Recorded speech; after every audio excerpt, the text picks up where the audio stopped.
Le pop-up, c'est les toasters, dernier épisode de cette série. Si vous n'avez pas vu les précédents, pas de panique, vous ne devrez pas être trop perdu, on va partir sur de nouvelles bases. Donc comme d'habitude, direction l'île Santa Paulina, l'île Bourbon, non, l'île de la Réunion, putain je sais plus. Il n'y a pas une info à chaque fois qui est correcte. Mais je connais un petit mec qui va pouvoir nous aider.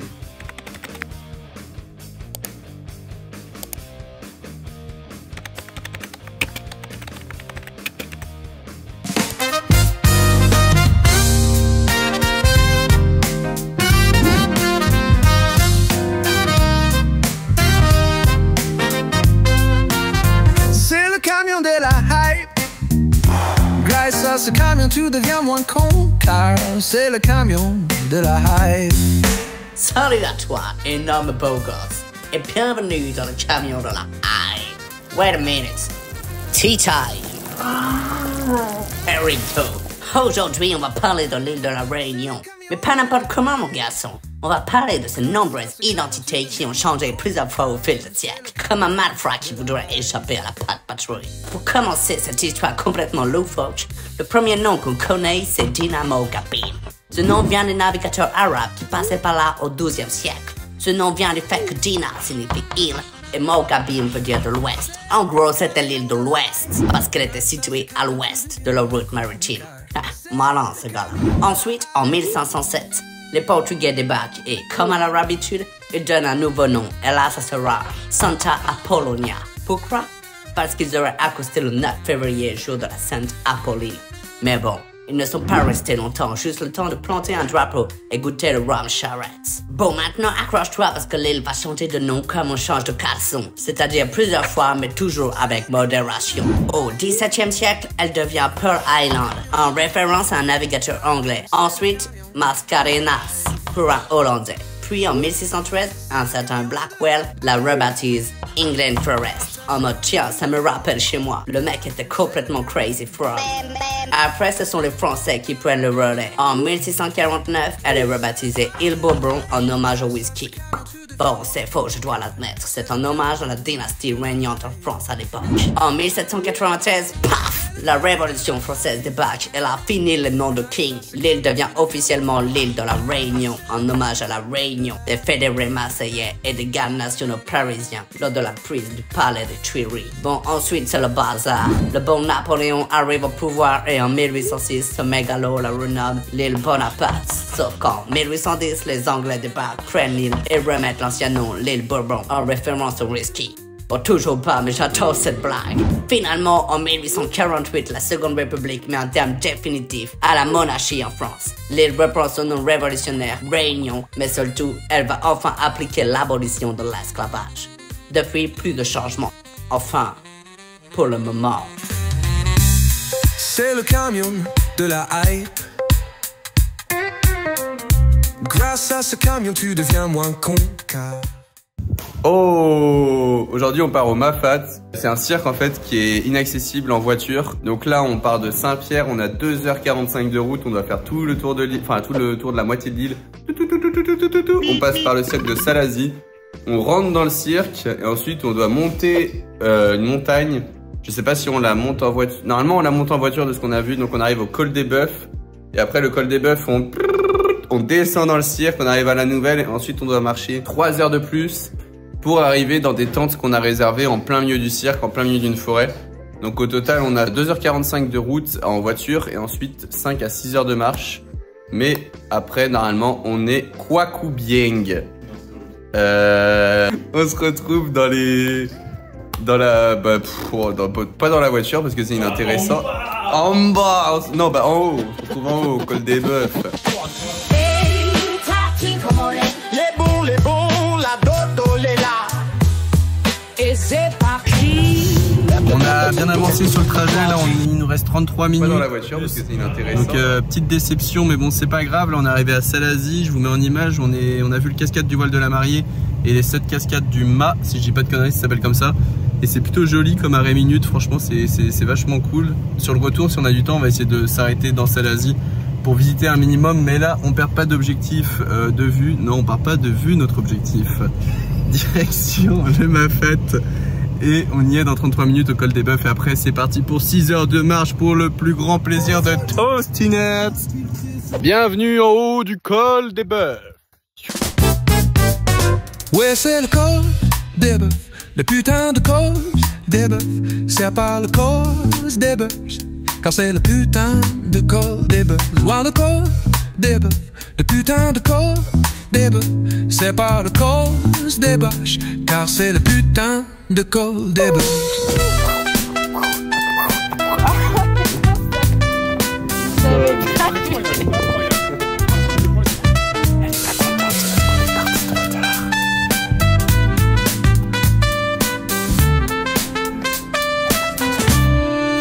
Ouais, c'est le col des Bœufs, le putain de col. Vous entrez dans le cirque de ma face. C'est pas le col. Plus aucun véhicule ne pourra être. C'est le putain de col des Bœufs. C'est pas le col des Bœufs, le putain de col. Ah nice. C'est pas le col des Bœufs, car c'est le putain de col. Trop cool.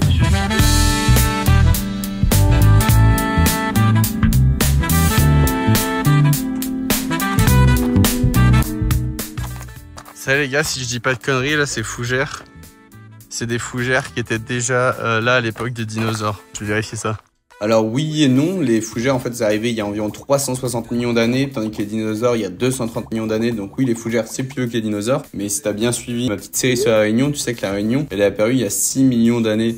Donc techniquement non, les fougères qu'on voit elles datent pas d'avant les dinosaures ni de la période des dinosaures. Mais il y a du vrai dans le faux. Wesh, vous trouvez pas que cette plante là elle gère de fou?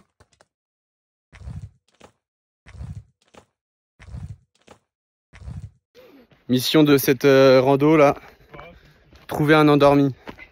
Un endormi en gros c'est le nom que les créoles ils donnent aux caméléons. Bref, trouver des endormis. Un déjà serait bien parce que le seul qu'on a vu depuis le début du voyage, il était tout écrasé sur la route. Donc pas ouf quoi. Mais là je le sens bien là, on est vraiment au bon endroit. Je n'ai aucune foutre idée mais le principal c'est d'y croire. J'ai demandé au chat si c'était possible de trouver des endormis ici. Il m'a dit oui, mais en gros faut que je regarde dans les buissons, dans les endroits feuillus. Un peu de soleil mais pas trop de bruit. Et en fin de journée, donc normalement, si on a de la chance, bah il a dit que la clé c'était la patience. Sauf qu'on est un peu pressé, donc ça se complique un peu.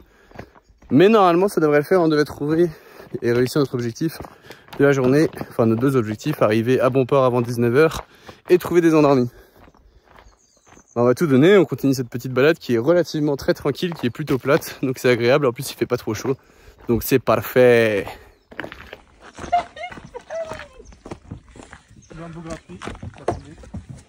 Par contre c'est les mêmes...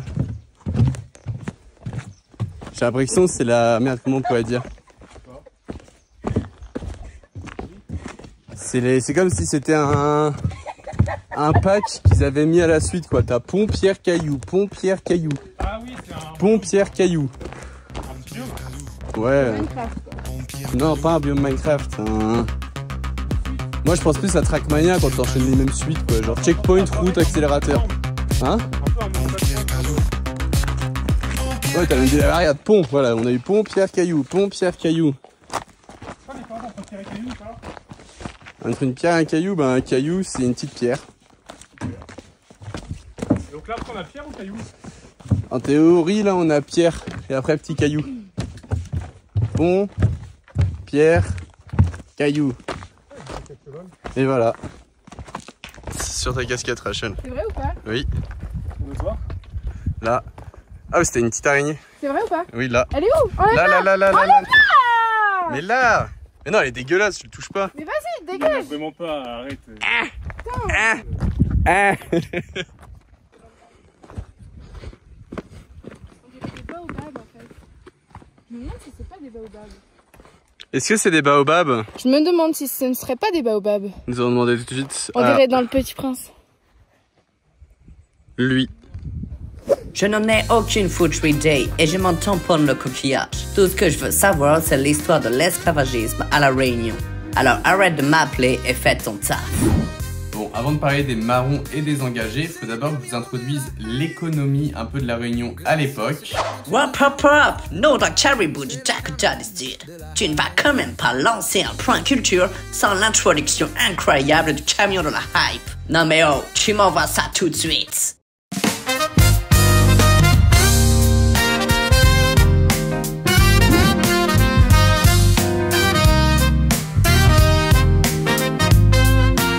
C'est le camion de la hype. Grâce à ce camion, tu deviens moins con, car c'est le camion de la hype. Bon, c'est vrai que cette intro est vraiment cool, mais on va peut-être changer la musique parce que le thème qu'on va aborder, il est un peu moins joyeux que le camion de la hype. Nique les camions de la hype. Bref, dernière minute de cette vidéo avant d'arriver aux tentes au milieu du Mafat et de manger un bon gratin de chouchou. Bon, il faut savoir que l'économie de la Réunion à l'époque et encore aujourd'hui, elle est très dépendante de la canne à sucre. Donc à l'époque des esclaves, ces champs de canne à sucre étaient principalement cultivés par les esclaves.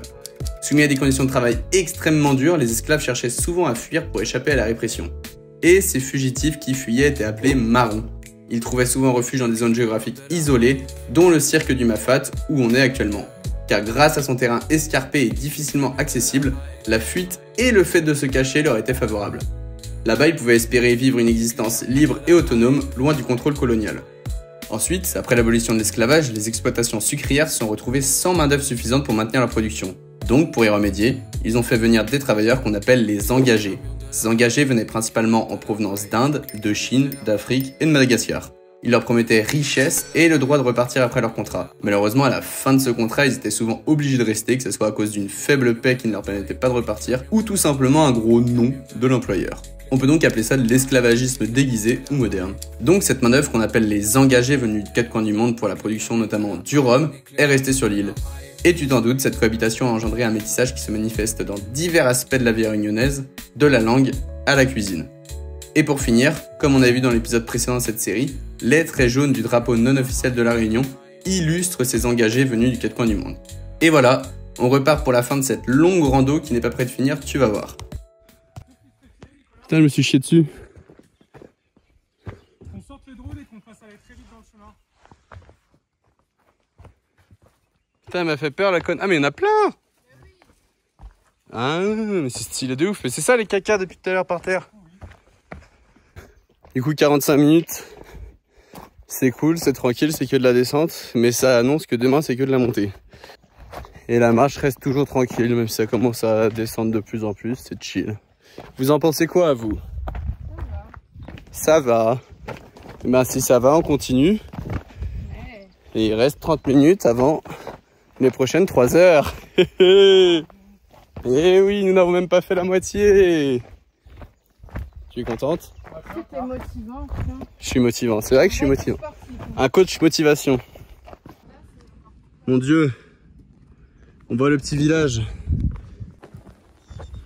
Nous y êtes. Donc voilà, ça ressemble un peu à ça le grand La bassin. nouvelle, le centre. 5 minutes. C'est bien stylé les petits passages. Et nous, je crois qu'on va à Tour de Lillet. Hein. On a trouvé le bistrot. Mais du coup, il y a un problème. En gros, les mecs du bistrot, ils nous disent ouais les gars, la rando elle est super longue, elle fait pas que 3 heures, elle fait au moins 6 heures. Du coup, on sait pas quoi faire là parce que l'arrivée max c'était 19 heures. Ouais. Il reste 6 heures de marche. Tostinette elle a la flemme de marcher 6 heures. En fait, on sait pas combien de temps ça va durer. On sait pas si le mec va bien vouloir nous faire rentrer après le check-in. Et par contre, l'ambiance c'est très cool.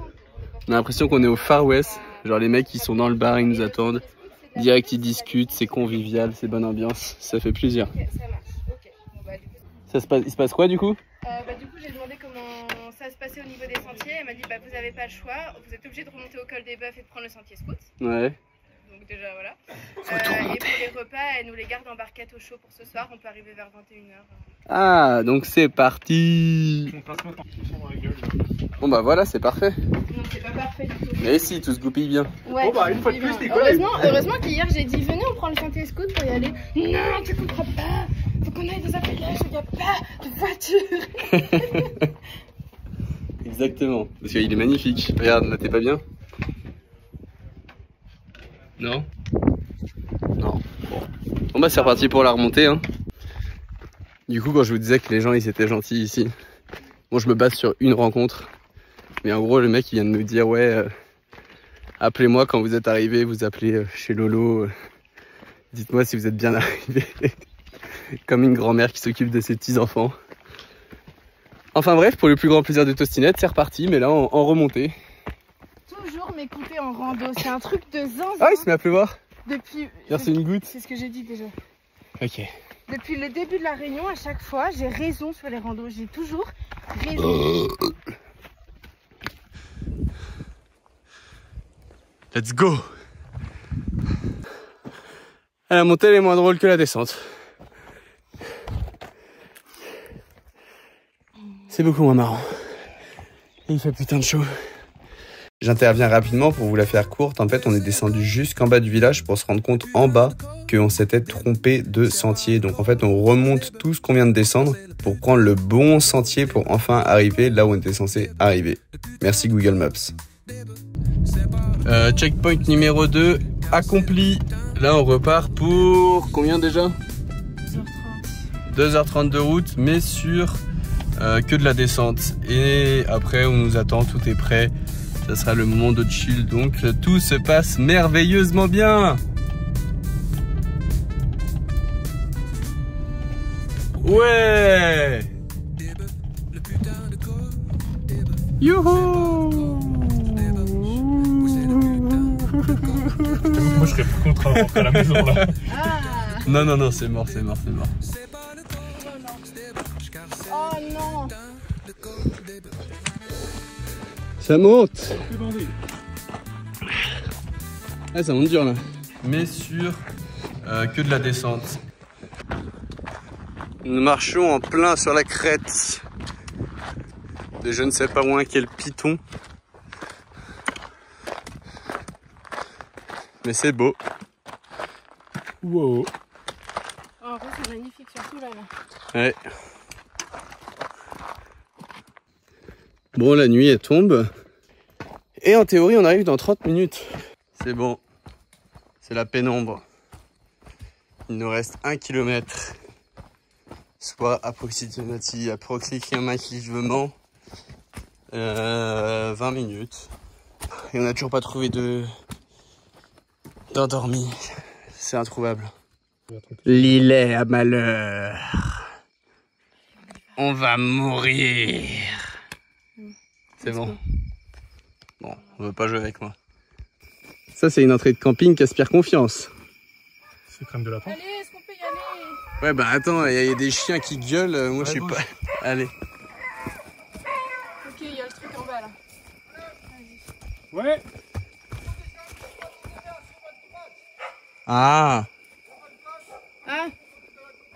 Ok, merci. Merci.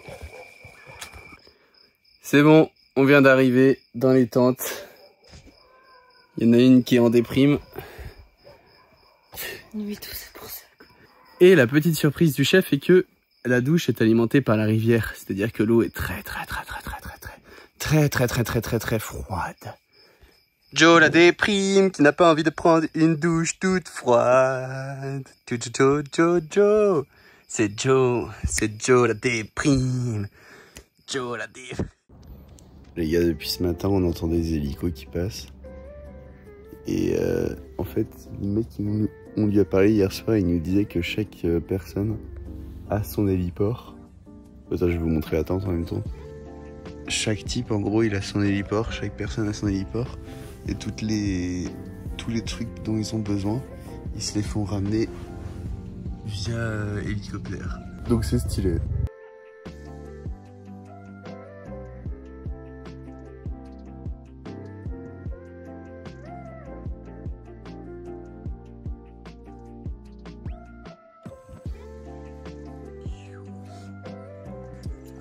Bienvenue à Île et Malheur, comme dirait toi.